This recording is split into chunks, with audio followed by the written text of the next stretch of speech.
Hey everybody, it's Karen Anderson here with Aortic for this week's Week in Review that is live. So before we get started, do me a favor, please click that like button because if you didn't like it, you wouldn't be here. Click the subscribe button and click the little bell so you're notified every time we go live. We went live so many times in September for Aortic Disease Awareness Month. I feel like we're always going live for any particular reason, but usually for these weekend reviews, which kind of bring people up to speed on some of the hot topics we're discussing on our social media platforms. So it's really for all of you that are not on any of those pages. You have an opportunity to check it out and interact with us here and learn a little bit and become educated and see if it applies to your life. We also go live when we have some really, really brave survivors who want to come tell their story. And we also go live for questions and answers with physicians and attorneys and practitioners of all sorts. It kind of just gives you an opportunity to interact with people and ask some of your own questions that you'd like to see answered. So with me today is Molly Thomas from sunny California. Hello. Thanks for joining me. I do love when I get to be on here with Joshua only, but I really love it when there's other people here too. It's kind of fun. Makes it fun. All right, let's get cracking. Let's talk about the first one we started with last week, which was the spoon theory. And we do this one a couple times a year because I love this theory. I first came across this. It was written by a woman who I believe had, I want to say she had lupus, and she came up with this theory, and it is just stuck for many, many, many years. And I found it when I was suffering with Crohn's disease. So, um, the spoon theory really is a great way to describe to somebody what it's like to be chronically ill. A lot of people don't understand how you can be really active one day and then have to cancel on your plans the next day, or you were active in the morning, but you're canceling with me today. So if you've ever had difficulties explaining to people what it's like to have an illness, this is a great way to do it. I mean, they explain it in this visual here, but we're going to talk about it a little bit in some detail. So when you're talking about the spoon theory, if everybody starts off their day with a certain amount of spoons to get through their day.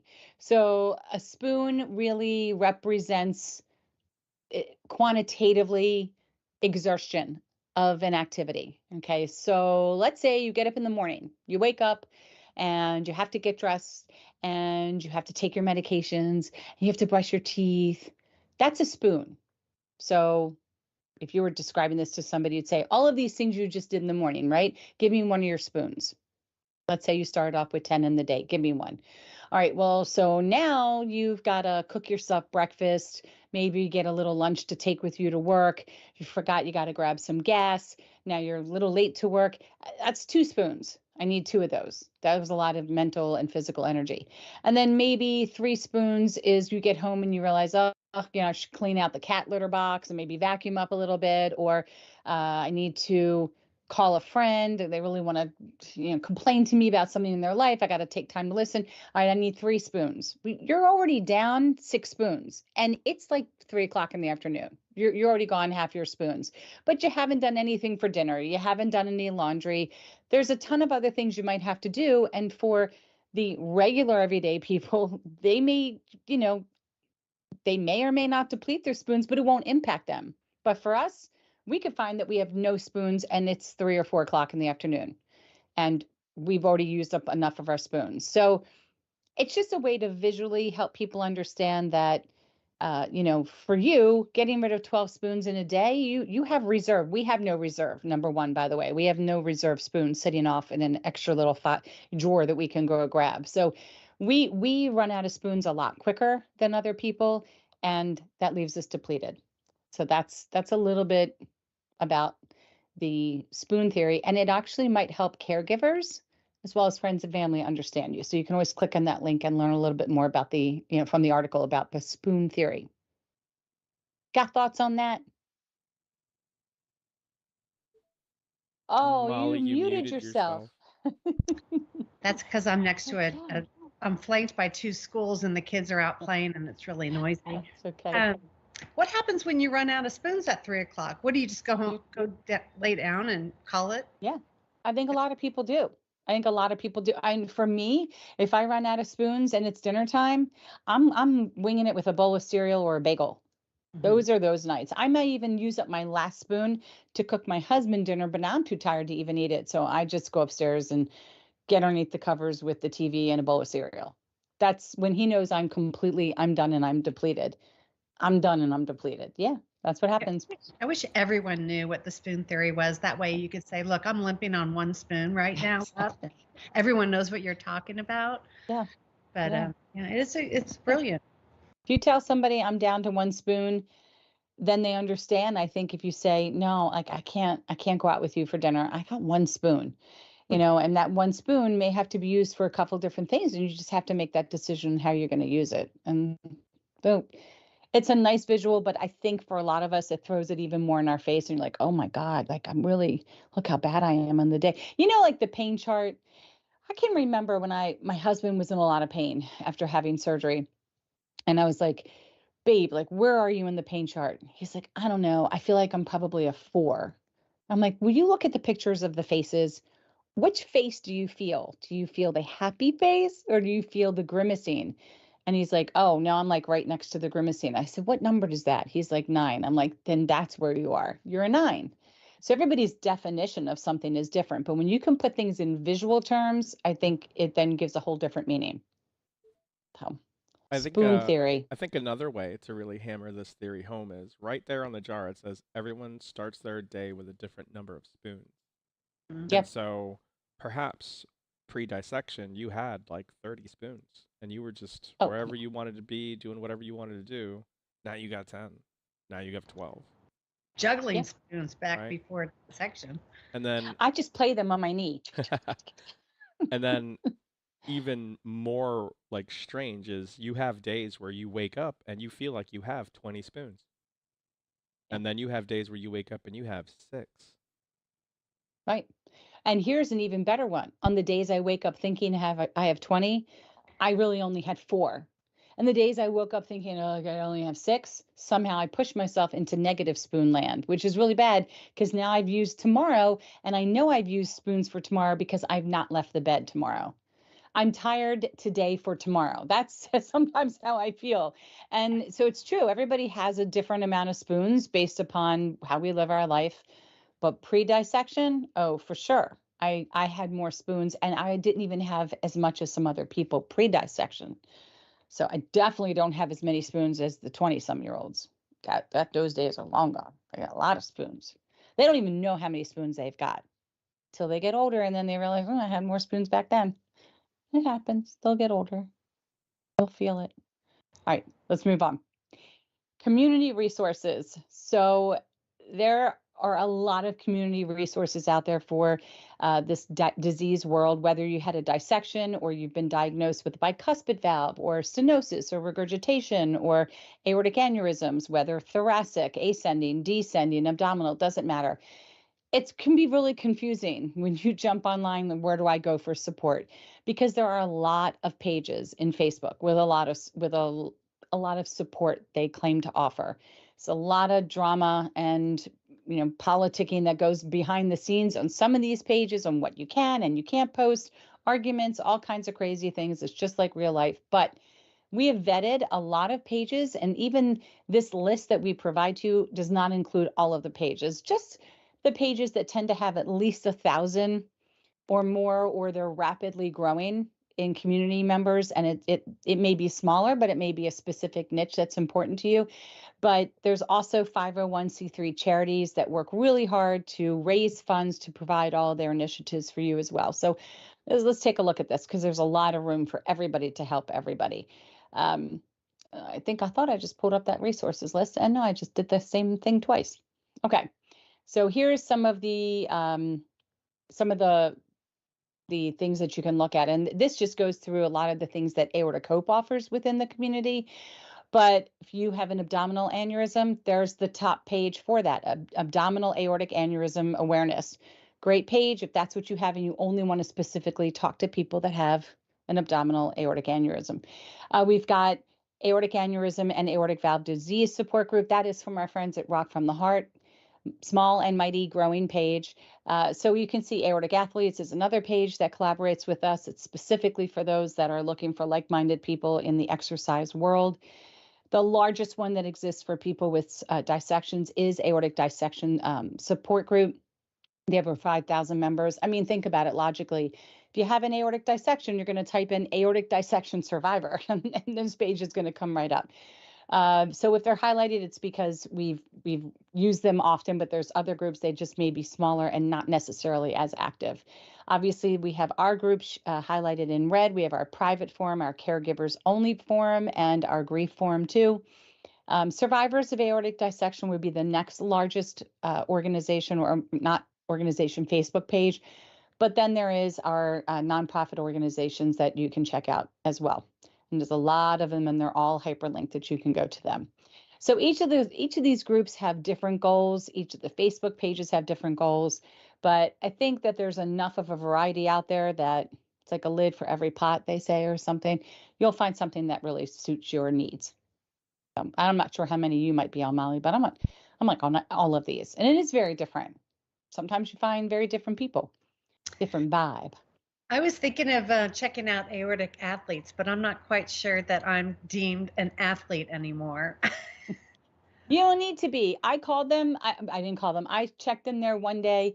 I forgot what I did. I was so mortified. I was like, why is it that I can walk around Universal Studios and Disney and log 18 million steps, but if you told me to go walk around the track 4 times, I would think that you are punishing me.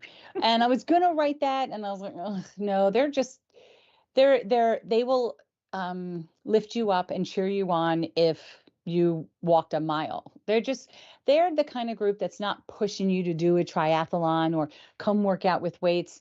They just want everybody to share, how did you get to do the things you love to do? And maybe if I want to do that, I should be working on a goal with my physician and monitoring my heart rate, my blood pressure. So they just share a lot, and they do. Well, what is everybody doing for exercise this weekend? It's going to be beautiful in most of the country. How are you going to get out and get fresh air? Kind of nice. It's nice. So you should join. I'll check it out. You should join when you're walking on the beaches in San Diego. Well, I've been using that time to listen to all the survivor stories, because a bunch of the written have been made audio on the YouTube channel, and it's really, anyway, we'll talk about that when we get to Survivor Series. Okay. Yeah, I'm interested in knowing your opinion. I've had a couple people tell me, wow, that was really freaky to hear somebody else's voice read my story that I sent you in writing. And I'm like, is that a problem? They're like, no, I would never have the courage to speak it out loud. So it's kind of nice if somebody else can listen to it while they're driving. That's exactly the goal. That was one of the goals. Okay, we are moving through last week because it was really the last week of Aortic Disease Awareness Week, and we are up to Think Aorta Thursday. So Awareness Month, Aortic Disease Awareness Month would not be complete if we did not mention our collaboration with Think Aorta US and their initiative, Think Aorta, Think Family. So they are their own nonprofit organization. Their focus really is to kind of share the life-saving techniques and processes of thinking about the aorta. It's not anything. It's very simple. It's 2 words. It's so simple that sometimes I'm like, how is the best way to describe it? It's 2 words. Think aorta. If you have a patient with undiagnosed chest pain, think aorta. Do the things that you were taught in medical school. Check both wrists. Check everybody's blood pressure in the arms or in the legs, by the ankles. Decide if there's a huge difference. And number 1, ask about their family medical history, which is why we tell all of you to know your family medical history, not your aunts and your cousins and your 3rd time removed. Know your grandparents, your parents, your siblings, and your children, because these are all pieces of a big puzzle. It could be that somebody detached their retina, or somebody has rheumatoid arthritis. You don't know what it is that feeds into that bigger picture about aortic disease. So know it and share it. It was started as a campaign in the UK and Ireland, and now it's like in 15 different countries. It's been translated into numerous different languages, and it's being endorsed by the American College of Emergency Physicians, the Society for Vascular Surgery, the Society of Thoracic Surgeons, Eastern Cardiothoracic Surgical Society, and the Eastern Vascular Society. So these are all of the big, large societies that are saying, hey, this isn't easy campaign. It's simple. And even when I've had surgeons say, well, I think aorta all day. I'm like, I would hope that you are. You're the vascular or thoracic surgeon. But how long did it take your last patient to get to you from your ED? Over 45 minutes? Well, then you need to teach them to think about the aorta. And then they always agree. Then they get soft. So easy campaign. We just want to thank them for all of their hard work and their efforts, in just spreading awareness. I know what it comes down. Do you think aorta, Molly? I always think aorta. Doesn't everybody? At the end of the day, we're all just thinking about aortas. I can't help it. It happened, and I can't get it out of my head. It's there, right? It's such a great campaign. I love the simplicity of it. The black background, the big bold red letters. I have a T-shirt, and it's boom. I don't like to really wear printed T-shirts. I like to kind of but when I wear this, people turn their heads. It's striking. Yeah, and for sure. I usually always wear mine. I switch, but I will wear the Think Aorta a lot if I know I'm going to be around surgeons, and sometimes I'll wear the aorta cope if it's like my own follow-up. But usually whenever I wear it, people will ask me, something about it. Pardon me, but they will ask me something about that. Okay. I heard something quickly on one of the Survivor series. This gal was telling her story, and she I loved how she ended. She goes, "I thank you all for listening from the bottom of my aorta." I hadn't heard that before. Yeah, that's cute. I used to say from the top to the bottom of my aorta. Yeah. Or I think when I initially came out, it was like the top to the bottom of my heart, but then I didn't know it wasn't part of the heart. And so then you learn to switch your things, but that's very cute. Yeah, that's really sweet. That's cute. All right, so that moves us into the Survivor series. So this week we were featuring a story from Dawn Atkins, and Dawn really shares a story from being the caregiver point of view about her husband, Bill Rockenbach. It's Rockenbach and Rockenbach. I'm butchering it, and I apologize, Bill. He survived an aortic dissection and subsequent abdominal aneurysm surgery. I mean, this was all in the same week, which is crazy. I know I was upset when I had to have abdominal surgery cut back open 6 weeks later. I can't even imagine if your brain can process the fact that you just survived an aortic dissection and they're like, oh, okay, yeah, we're at the end of the week when you're just finally getting out of bed to take a walk. We're just going to do what we need to do for your abdominal area as well. I mean, that's crazy. But she did a great job of detailing this this account of navigating the unknown with this medical diagnosis, the surgery, the recovery. And, we're just so thankful that, again, we had another caregiver share their perspective of the experience. So, yeah, crazy. That was only less than 5 months ago. It's a really great story from her point of view, her as the caregiver who, more and more I listen to the caregiver sides of the story. And they're doing it all without painkillers and drugs and IVs. I mean, they are doing, the patient is obviously battling their own, but they have a little medical and medicine assistance. And then you think of the caregivers who's going through all of it just raw. I never thought about it that way, but you're right. It's all, everyone has their battle, but yeah, I think from the caregiver, it's just, they're extra strong people. Oh, for sure. And you made a very good point. We're half knocked out. If we're uncomfortable, we can just hit the medicine button, but they're awake. I mean, they're probably still processing the fact that they had to plan a funeral in their mind. And now this person's pulled through. And what does the future look like? What's tomorrow look like? And every time we would grimace in pain or we would just fall asleep in the middle of a conversation, is that normal? Is that normal? I mean, their lives just are so upended. And I think that we know that, but I don't think we'll ever understand it fully.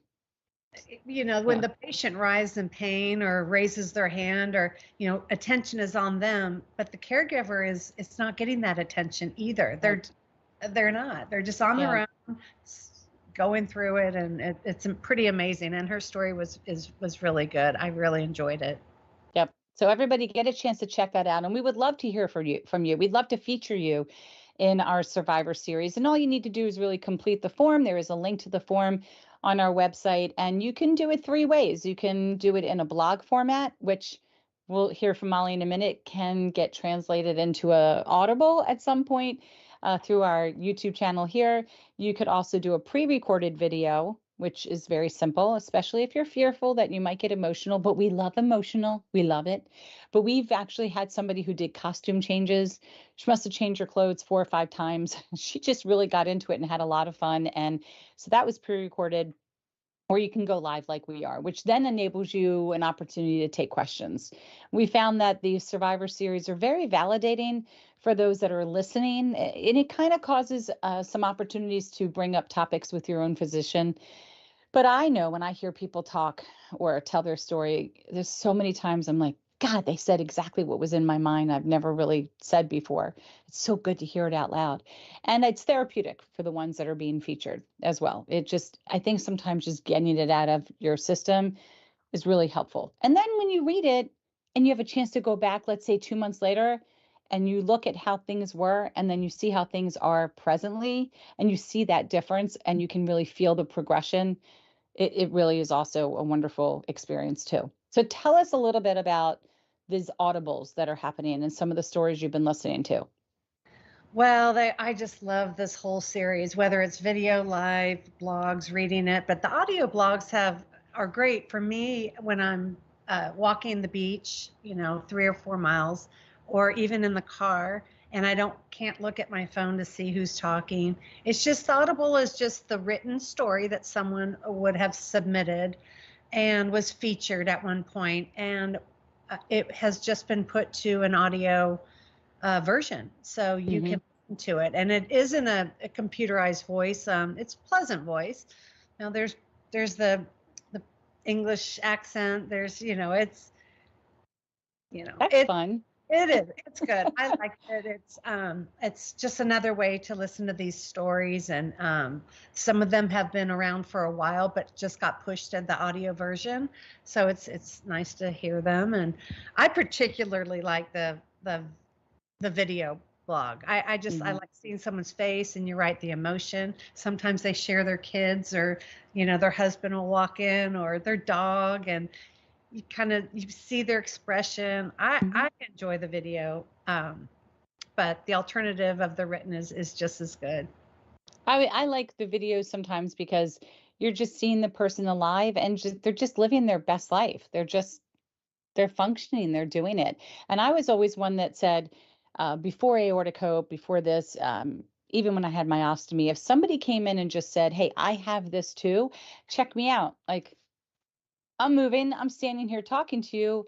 I wouldn't have thought I was going to implode if I stood up, that everything was going to explode and fall apart. I'd feel like they knew, they understood. Look, nurses, they're so amazing, and the doctors are great, but they never had a chest tube that I know of come out of them, let alone an NG tube or central line, or possibly they've had a cath, depending upon if they've had certain surgeries. But until you've had these things, like, you can't 100% empathize with me and what I'm going through, or even explain what it's going to feel like. All you can say is it's going to hurt. It's not going to be pleasant. That's about all it, because you've been told that, but you don't know it. We know it, and we know it is so unpleasant. So that's different between it's not going to be pleasant and bringing the devil voices out of your system as it comes out. So yeah, and there's just a difference when you get to hear somebody else and you're like, yes, and you can see them, in their better version.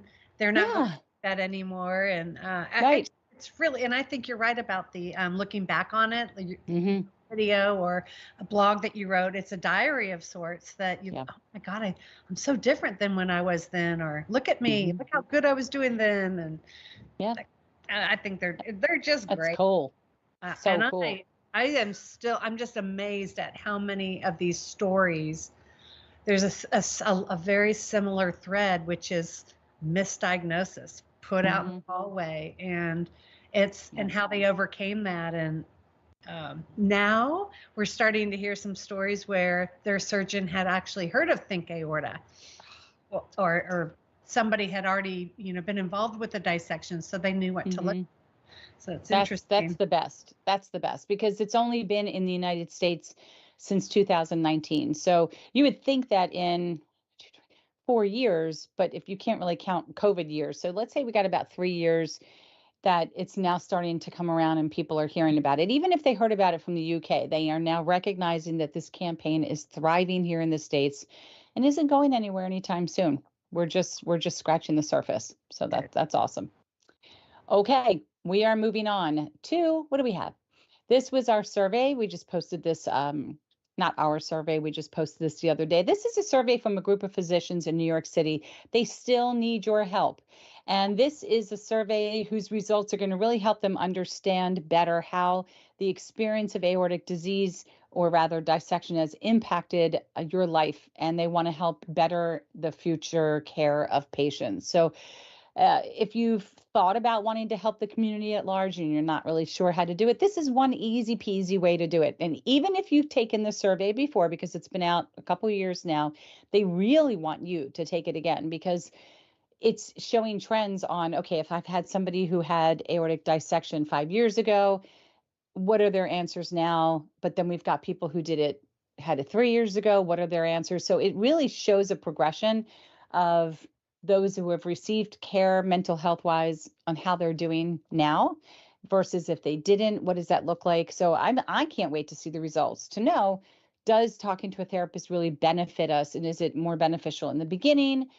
Does it matter at any time? How many people, what kind of impacts are there from a mental health perspective? So definitely check this out. It's anonymous, and it's a great way for you to have an opportunity to help. So I've done it every year. And what I get out of it is I remember these questions. And so I can remember the first time I did it versus when I just did it. And my answers are really different. And it's like, wow, okay, I must be getting better. And that this is good. Makes me feel happy. Have you answered this survey yet? I've done it 3 times. There you go. So you know too. In 2.5 years. And I do remember when I first filled it out and how pathetic, well, I shouldn't say pathetic, how my answers were on the far end of the not doing so well spectrum.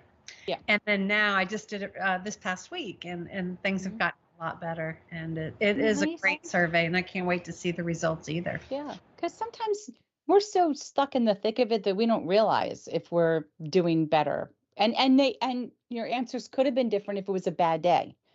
Could be different if you're having a great day, which I think they have that room for change in there. I would hope that they're thinking about that you just don't know the day you're going to catch a patient. So if it's a bad day, it could maybe look bad. We'll see if they take that in consideration, and hopefully we'll get results from that soon, which would be great. All right. So it was the end of Aortic Disease Awareness Month. And we just wanted to put out a post that just really thanked everybody for their support, their participation. Oh my gosh, there was so much. This month was such a big blur. But we worked so hard all month long, all of us, collectively, in all of the jobs that we do with the organization, really to provide, number one, awareness, support, and hope. And we didn't do this for just one day. We didn't do it for just 1 week. We did it all month long. And prior to September, we were reminding everybody to change their profile pics, and we did find that we were turning Facebook into like a sea of red hearts. Sometimes people put the awareness ribbon, sometimes they put logos from other organizations, and that was great. It didn't matter. It was just the sea of awareness profile pictures, which I love seeing. I love that. In September, we provided information about what is the aorta, basically aorta 101. Anything from the top directly to the bottom. I think it's important. Let's start there. Like, what's an aorta, right? Aneurysm awareness, aortic valve disease, dissections, and pre plus post-op information, diagnostic testing. We announced the launch of Aortic Dissection, the patient guide. We talked about medications, emotional health and well-being, genetics 101, think aorta, and there's so much more that went on really during this month. We showcased our 5th annual Community Hope campaign featuring all of you who decided to participate. And this was our largest month. Josh, do you remember how many people, how many photos we had in that this year? Oh, it was just well over 100. Yeah. This was a long video. It's a 9-minute video. Beautiful to watch. Every picture got 3.3 seconds. Yeah, and I'm actually pretty excited about what Canva is unveiling a bunch of stuff for this kind of thing going forward. They're introducing some kind of magic AI, and you can now add the pictures or images and then give a description, and it'll also come up with the music.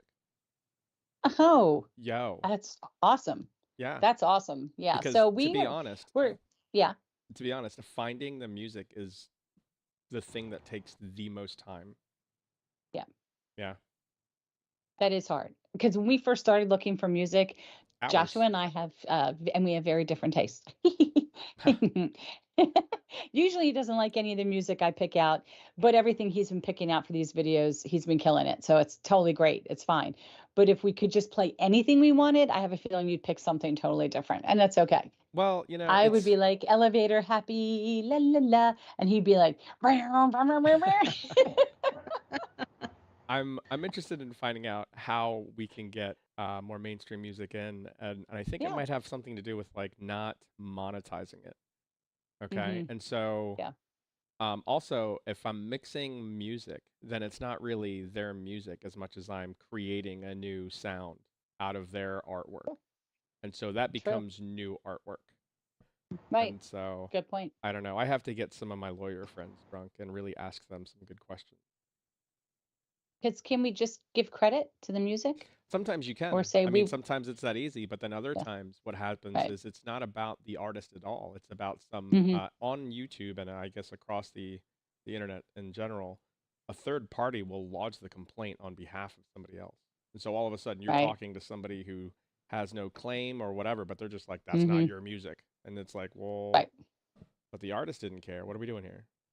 Right. Because they're So just in a nasty mood. True. And we're not, right. Exactly. And this is not something that we're using to get rich off of necessarily. So, yeah, I hear you. But check out the video. It's here on YouTube. It was great. I love seeing everybody who wants to participate, and I hope it just keeps growing and growing and growing. Really, what it is we're just showing everybody what hope looks like. We're just showing the community these are the people that you really have something in common with, the people that are fighting every day to live their very best life with this disease. And over the month, we hosted 3 live Q&A events on our AHTV YouTube channel. We provided 4 support group meetings, posted many educational pieces of information from our collaboration with the Society of Thoracic Surgeons, the Society for Vascular Surgery, the American Heart Association, and numerous hospitals. All of that information, if you look on the side of our blog section, there's a link to the aortic disease awareness blog specifically. We also had a lot of really fun contests. We ended up giving away $50 worth of Lawrence Hope gift certificates, 40 awareness bracelets, as well as 4 hard copies to Aortic Dissection, the patient guide. And we've been at this for quite some time. We've really been doing this for 7 years, but as a nonprofit for 5 years, we're all about connecting hearts one beat at a time. We love donations. They help us continue to do the things that we do. And 100% of all monies that we raise are given back into the initiatives. And no one that is affiliated with Aortic Hope as a volunteer with us here receives compensation. So everything we do to help support patients, survivors, and caregivers, it's because of you. It's for you, by us. We're part of the community as well. And we really just thank you for making us be your post-diagnosis patient advocacy organization of choice. So thank you. Thanks. Thanks. All right, events. October, we're just getting started loading all of this up.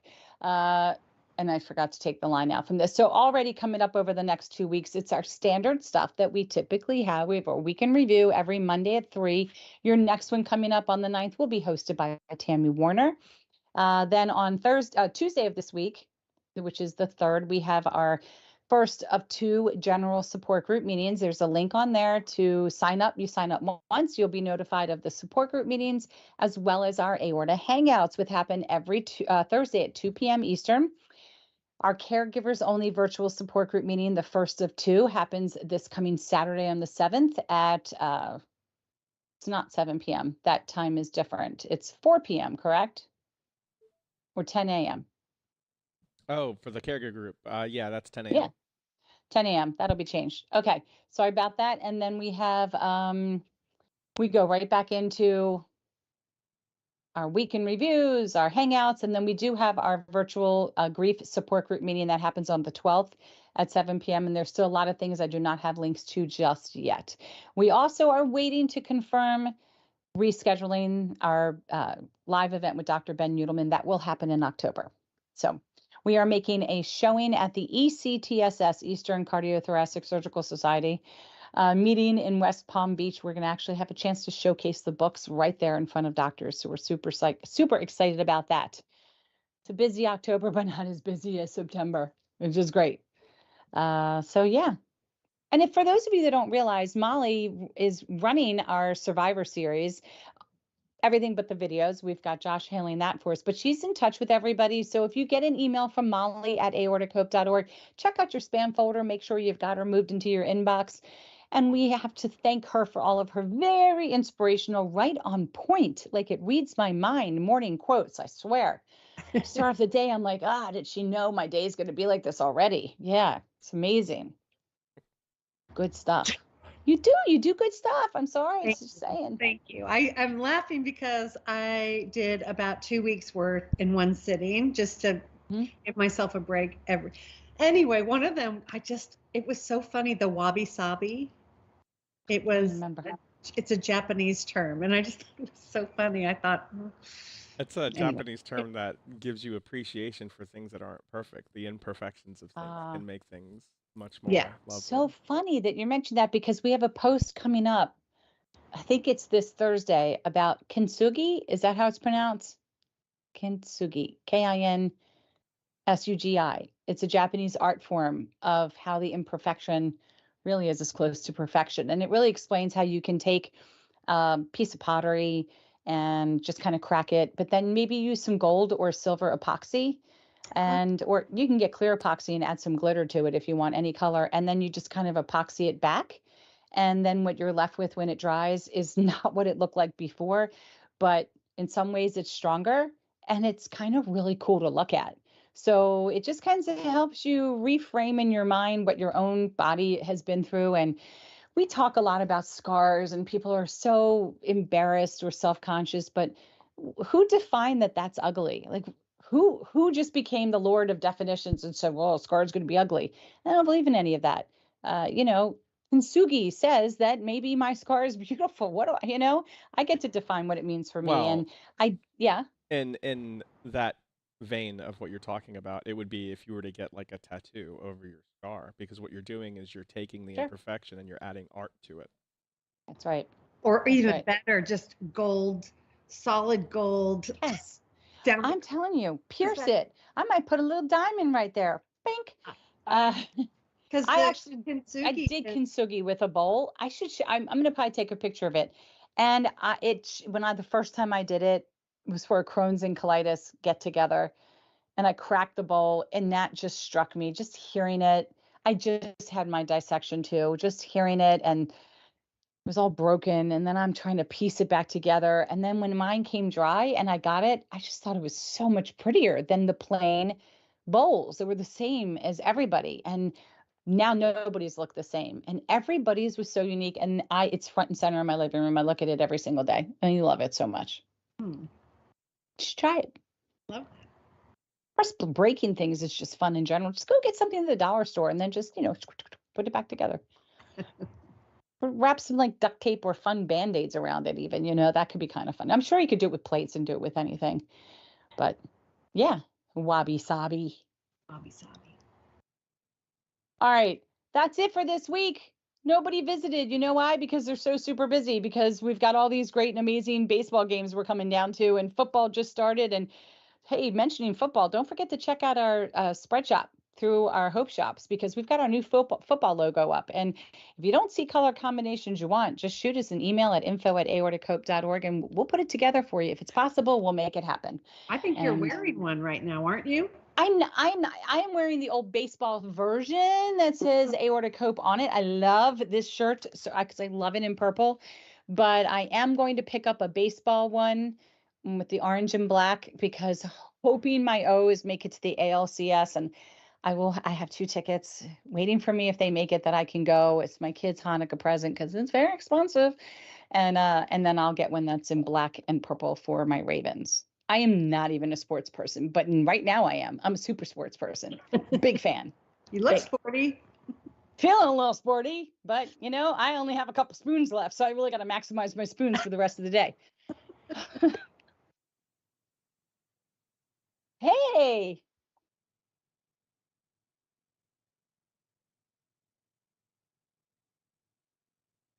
Wow, that's a scar. Yeah. Well, because That's a yeah, good yeah, story too. yeah. No, I want to know the story. Yeah. Was this a kick of love? Did you spook it? Was it like get away from like my back end? Like I want to know what was going on that had you by its leg to have it kick you. There's the whole story. You need to come join us next Monday and share the story with everybody now. Because not every day do people get kicked in the face by a horse. No, ouch, ouch. No, that's a big ouch. Yeah. My dog is very much a love dog, and she's like 100 pounds, Anatolian Shepherd. And, when you're playing with her and she catches you with her paw to keep your arm down because she wants you to keep petting her, or she doesn't want you to take her baby away, you get those claws, and it's going to be not as bad as being kicked in the face, but it is something that it'll take your breath away for a second, the pain of that. But she's just, being an old girl lover, and it just hurts, just gets me. I'm like, I'm fragile, don't hurt me. Okay. I gotta know what happened with the horsey. I gotta know. She just mentioned that it was because the horse was happy, it was going to go outside. And it was just so happy. It was like, yippee! It just kicked her right there. Sure. Oh, well, that must have really felt not very great. It probably left a nice bruise. Well, it left a scar. So yeah. All right. Well, same time next week, 3 p.m. on Monday Eastern Standard. Don't forget, click like, click subscribe, click the bell, do everything, click share, especially because somebody else is going to derive something from the things we've talked about. And thank you again for all your participation for AD Awareness Month. It was a hard month of us. We all participated, from our med students from our topics on Tuesday to our quotes, to our contests, to our other information. And we're just so happy to be able to provide that to you every single year. And we will see you next week for Week in Review with Tammy Warner. Click everything I mentioned. Thank you, Molly. Thank you for Christina. And thank you, Joshua. We'll see you soon. Take care.